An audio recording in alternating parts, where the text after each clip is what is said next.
Hello guys, तर finally आपण आलेलो आहो मार्कंड ऋषींच्या मंदिराच्या इथे. तर इथं नंदी महाराज आहे. तुम्ही समोरून जर बघितलं तर समोरून आईसाहेबांचं मंदिर दिसतंय इथं, सप्तशृंगी मातेचं. आणि हे आपल्या मार्कंड ऋषींचं मंदिर आहे.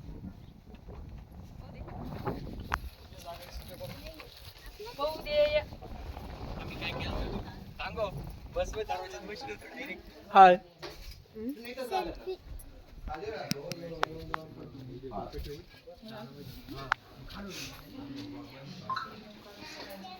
ही मार्कंड ऋषींची मूर्ती आहे इथे.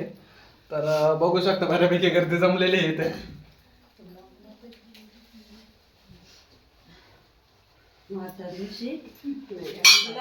अशी कुठून आलात तुम्ही?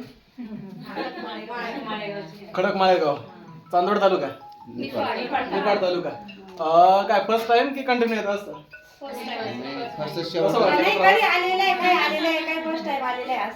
प्रवास कसा वाटला? छान वाटला. थोडी तकलीफ वाटली पण काय नाही. देवासाठी तिथे चालून जात. तेच ना. निघून जातो. हा म्हणजे माणसाच्या मनाची इच्छा असेल तर माणूस येऊ शकतो इथं. बऱ्यापैकी उंच शिखर आहे, पण मग शेवटी म्हणलं जातं ना की 100 काशी तेव्हा एक मार्कंडेय ऋषी. त्याच्यामुळेच तर मग आलोय. बाय.